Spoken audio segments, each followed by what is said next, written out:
Okay. let's go ahead and start off with Stephon Castle, Ethan. And basically, just the way we'll work, Ethan will ask me some questions here and there, just on some of these guys. I've had a little bit more time to look into their highlights and stuff like that. So, Ethan, I'm just going to read off their notes, and then Mhm. you can kind of ask some high IQ basketball questions That's what I do that best. I've gotten from you many times. Okay. So this is just kind of off the top of the dome, not really starting like offense, defense, or anything. This is just one, two, three, four, five, six, seven, eight bullet points that I wrote down about Stephon Castle after Okay. diving into his tape. Strength and physicality when driving to the rack, can finish through contact consistently. Inside the arc, he's fairly polished as a mid-range shooter, driver, and on-ball creator. His off-ball offensive movement is pretty solid, and he understood how to play in UConn's offense and knew when to cut, and when to provide the proper space. And while I was doing this deep dive on his tape, his highlights, whatever you want to call it, um, there were a lot of there were a lot of videos and articles that I found just about the complexity of Dan Hurley's offense at UConn. Mm. Um, and it makes sense. I mean, with it having the success that they had, they've won back to back national championships. But obviously, to have a good system, I mean, think about the Spurs system. As much as it's one of the best systems in NBA history, it is very complex. Just like the UConn system, it's one of the more complex ones in college basketball. So the fact that he kind of always felt like he knew where he was supposed to be within the scheme, I think is a testament to his basketball IQ whenever it comes to, just the system that they were running. He showed flat, and these are very small flashes, but I'm bringing this up because shooting is probably his biggest question mark. He did show flashes of catch and shoot ability, as well as even some off the dribble distance shooting, but it wasn't consistent. But he did show some flashes. It's almost, I would say it's reminiscent. You could say CD a little bit, but I think he's coming in with a little bit more of a jump shot than CD. I would say it's kind of reminiscent to, and I know this is a different position, but I think you'll get where I'm going here. I would say his offense, like shooting wise, is kind of reminiscent to Paolo Banchero coming out Mm. of Duke. And maybe Paolo was a little bit better of a shooter from deep than he was coming out, but kind of like in that range where most of his offense is inside the arc. And he's going to have to develop that 3-pointer a little bit more, to get where he wants to go once he gets to the league. Because at this point in today's NBA, like, you have to shoot. So as much as that has been a struggle for him throughout his, you could say there were some struggles in high school as well. If you look into his research, or if you just research him a little bit, I remember on the big board we read from Kevin O'Connor and The Ringer, they mentioned that as well. But at the same time, like, if you're in this era of basketball, you're going to have to shoot. And to be fair, even though the percentage wasn't great in college, it did improve from high school. Still sub 30%. So obviously the consistency still needs to get better. He just needs to improve in general there. But I don't think, like, if you're playing basketball in today's day and age, Mhm. that that's something that you just have to consistently work on. I mean, look at Jeremy Sohan even. I know that's not perfect, but I have faith that, like, his this offseason, and after he goes through all the combines and has all these scouting visits, he's probably already got it from scouts throughout this entire year with how highly of a ranked prospect he is, that's something he has to work on. So I'm sure he's focusing on that. That's my rant on his shooting. But to finish this off, has a feel for finding his teammates and draws attention with the ball in his hands, especially when he's driving inside the arc, off screens, or just off of the dribble. And that was something that stood out to me a ton. And that's kind of why I brought up the offense point as well, because it wasn't just like him knowing where to place himself, when he didn't have the ball in his hands, and knowing when to cut to the basket, on certain actions that they had. It almost seemed like in some of their offense, they had like options. So, like, depending on how the play went, he would either cut to the basket or fade a little bit more back towards the 3-point line if he's like standing at the elbow. I saw that a couple times. Um, but anyways, uh, this is what I was going to get to. Lost my train of thought there for a second. Playmaking also within the offense, like the fact that he was able, like, he would make passes to players like before they got there, if that makes sense. Like, he would make the pass, and obviously the player was cutting to that area, but they weren't there. He was anticipating them being there because of his understanding of the offense. He also just made, some good passes, driving to the rack, just drawing two defenders, or just attention in general to, if he's driving inside, you've got guys crashing inside, leaving a shooter open, dishing out there. But his playmaking really stood out to me is the bottom line. That really, like, that wasn't something that I had really had in my brain about him going into this. Like, I knew he was a good, scorer inside the arc and was a good defender, but his playmaking really flashed to me. And when I was reading the stuff about UConn's offense, it stood out even more. But final two things, and this is just really simple. Defense is very polished on and off the ball. It's kind of what I just alluded to. The turnovers he creates a lot of times lead to easy transition buckets for not only himself, but also his teammates. And as I mentioned earlier, he can finish through contact off the dribble in the half court. And he also does this in transition when he creates these turnovers. And this is the last thing I'll say on him defensively. Has eyes on the ball defensively at all times. He can pickpocket a defender who's guarded by somebody else if they dribble near him. And he can also rotate off double teams effectively so that defenders aren't left open. He's basically if he's going to go give help, he realizes he has to sprint back, to make sure that there's not, somebody wide open under the basket or on the 3-point line. And so I'll finish this off, Ethan. I came up with ceilings and floors for him. And I'm not going to have this as much for Rob Dillingham because I did get interrupted a little bit before I went live. So I wasn't able to write as many detailed notes, but I still did watch a lot of him. So I'll, word salad all my thoughts here in a little bit. But going back to Stephon Castle, the ceiling I had, a mixture of Jimmy Butler and DeJounte Murray. Okay, because he's a 6'6" guard, kind of in between those two guys. But I think the other thing, this is the last thing I'll say, kind of going back to him, I think I see him as more of a 2 or a 3, but I really think he has the versatility, Ethan, to play 1 through 3. He's not necessarily a natural point guard, but it wouldn't be, if you started him at the point guard position, this is not going to be Jeremy Sohan. Like, he's got a much different handle. You know what I mean? He can drive. He's got a controlled dribble. He can drive to the basket. He can use his strength, to even create space, even if it's just when he's dribbling. You know what I mean? If guys are trying to pressure, if you put ball pressure on Stephon Castle, it's not just going to implode the offense is what I'm trying to say. And like I said, also talking about his passing, that really stood out to me. So that's kind of why I threw in DeJounte there a little bit. And then his floor that I put is, I was kind of shooting in the dark here. Maybe it wouldn't be as good as this, but this is just what I came up with because I think at the worst, he's going to just be a solid defender. I put Tony Allen and Herb Jones. I like both of those players. From someone who hasn't gotten a chance to watch all of the tape that you have, Jude, the only thing I know that's amazing about this kid is his defensive ability, and what's not great is his shooting ability. So I'm going to play devil's advocate here. If Go we for were it. to draft him, not shooting great from 3 last year at 26%, where would we play him? If we put him at the starting point guard spot, he's not as great of a playmaker yet as Trey Jones. If we put him at starting small forward, he's not as good of a shooter as Julian Champagnie. So do you bring him off the bench? Go ahead. I can see your wheels are turning. No, you're good. It's just funny you brought up Trey Jones because that was another thought I had watching this, Ethan. Mm-hmm. Offensively, like, I will say he's probably just coming into the league. He's going to be a rookie. He's not going to be as good as Trey Jones playmaking just Right. because of Trey Jones' experience.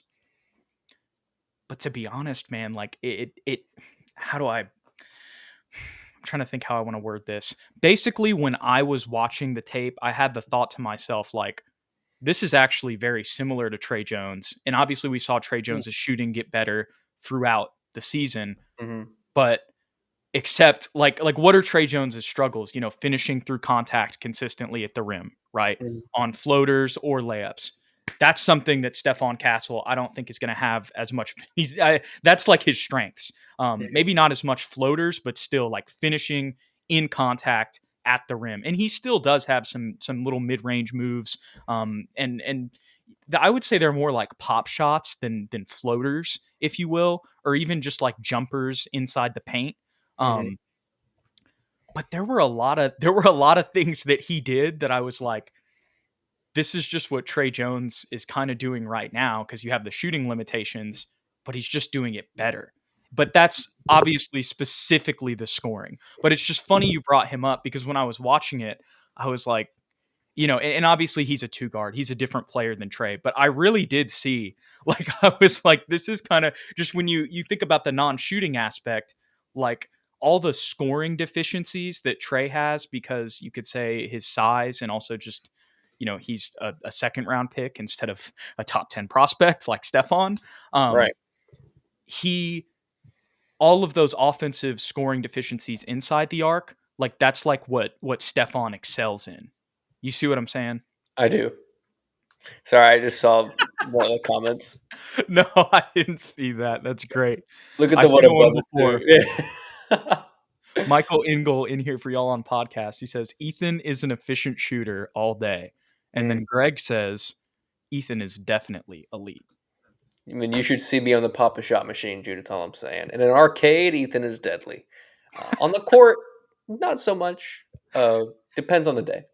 Uh, Great answer to that question. I like that you said he could possibly play the wing, at least if his playmaking doesn't He's translate more perfectly. naturally a wing than he is a PG. And I see like Easy says Castle is not a PG. And I understand what he's getting at because he is more naturally a 2 or a 3. But Hmm. when I watch his playmaking tape, and he also had 3 assists. And I know it's like, oh, it's only 3 assists. Rob Dillingham was the leading assister on Kentucky, in at least some percentage. Maybe it's not like the actual number. Go watch NBA Ceilings film sesh or Hmm. NBA Ceilings, no ceilings NBA's film sesh that they did on Rob Dillingham, and they bring up some assist stat, but I believe he also led them in assists, and he only had 4. Really, the point that I'm getting to though is you're not going to see as many like 8 or 9 assist guys in college just because of the style of the game. Hmm. Um, so I think, and there are a lot of playmaking abilities that at the 3, we've seen that today just in the modern NBA. But I mean, there are a lot of times that UConn just straight up put the ball in his hands, and whether he's driving to the basket, off a pick and roll or off the dribble, that can almost create a lot of open looks, whether it's on a roll or an open shooter on the perimeter. But a lot of times they would put the ball in his hands and he would orchestrate the sets, and they'd have shooters running off ball screens, and he'd be dishing it to him. There was this one white dude, number 12 on UConn. I'm sorry, I don't know your name, but he was sniping. And there were so many assists where Stephon was setting up the set, calling it, and then dishing it to him running off screens. Hmm. So I think there are some flashes and some potential to maybe play him at the 1, but he is by far more naturally a 2 or a 3. But I wouldn't. I mean, there are probably some better options in this draft, Ethan. But when you ask me where to play him, that really stuck out to me. The playmaking stuck out to me, but I would still say that he is definitely more naturally a 2 or a 3.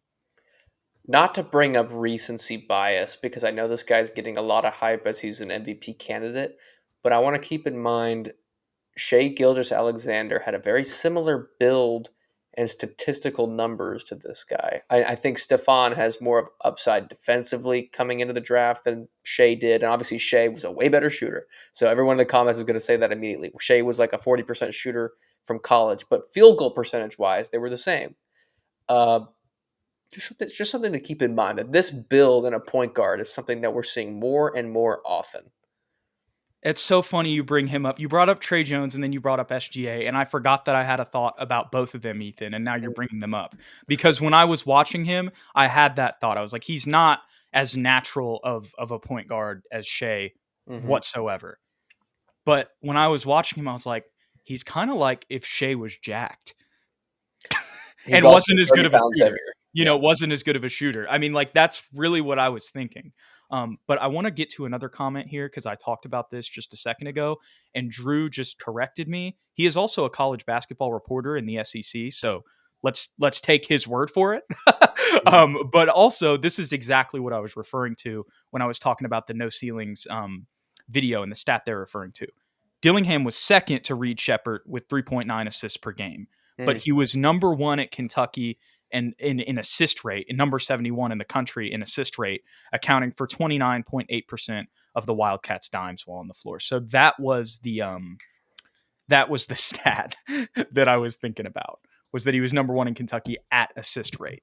Um, and he doesn't have, the most, but even Reed, like I would have to go look that up, but I don't think he averaged more than 5 assists. And he's obviously a very good playmaker. It's Right. just the college style of game is more in the half court and different. Right. Right. Right. I see what you're saying. And MEZ, I don't think I didn't. I don't think I said SJ was not a good defender in college. If I did, I. He might just be agreeing with you. Oh, okay. Okay. Yeah. I apologize if I did say that, but okay, we're good. And Brunson is not garbage, Michael Engel. Any other questions on Stephon? No, I think that was pretty much it. I see what you're saying about being a high IQ player, great defender, versatile, all great signs. I think that the shooting deficiency is still something to keep in mind. But I think very back in the day when we started talking about the draft, it was a couple weeks ago. Um, I had mentioned if I'm going to draft for one quality in a player this year, it's defense first. And that is what Stephon Castle is. So if we get that seventh pick from Toronto, if he's there, depending on who we draft with our other pick, somebody to keep in mind. I would not be upset if this is the guy that we ended up taking.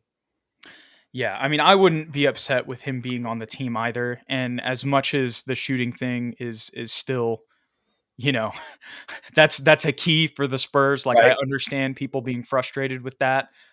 If we were to take him wherever we end up taking him, um, I think when you combine all the, like, there's a reason he's rated so highly in so many of these big boards.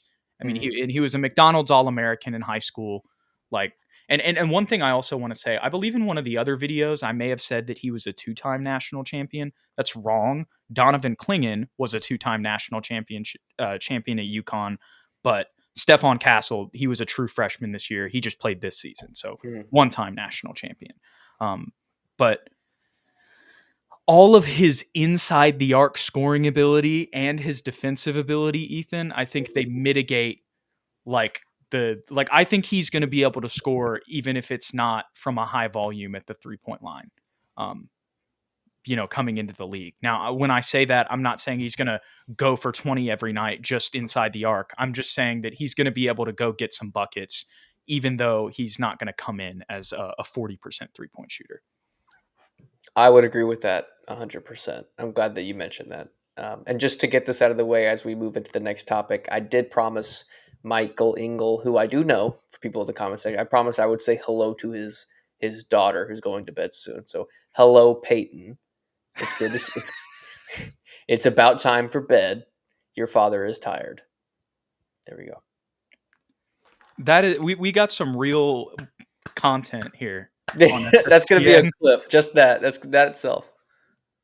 This is another person that you could say, like, when you talk about his inside the arc scoring, Victor says Castle's offense reminds me of DeRozan so much right now, and Mm, I think there's a lot of shades of DeMar mm. in his offense. I like that. I like that. Demar's another guy that was like he's a great scorer now, but in college he was really just an athletic guy, kind of like what you're describing You as see what Stephon Castle. Yeah, I could see that. Okay, I'm with it. I'm liking this pick more and more now. But before this video started, Jude, I wasn't huge. I wasn't high on Stephon Castle, but you've really made a convincing argument. Well, to be honest, I'm after watching him today, I'm a little bit higher on him than I was before too. But really, and this is the last thing I'll say on Stephon before we move on to Rob Dillingham. The thing once again that I want to reiterate that stood out to me, like I knew going in, he's going to be able to score inside the arc and he's going to play good defense. Hmm. The playmaking and watching him run sets of one of the more complex offenses in college basketball that is also very successful and has won 2 national championships in a row. That's really like the light bulb. I didn't see that in his game before Hmm. this. Easy does not agree. He does not see DeMar DeRozan. I mean, I'm not saying he's efficient as DeMar DeRozan, but I would say that scoring inside the arc, they have a very similar game whenever it comes to the shots that they're looking for. I'd say go watch DeMar DeRozan at USC and then come back.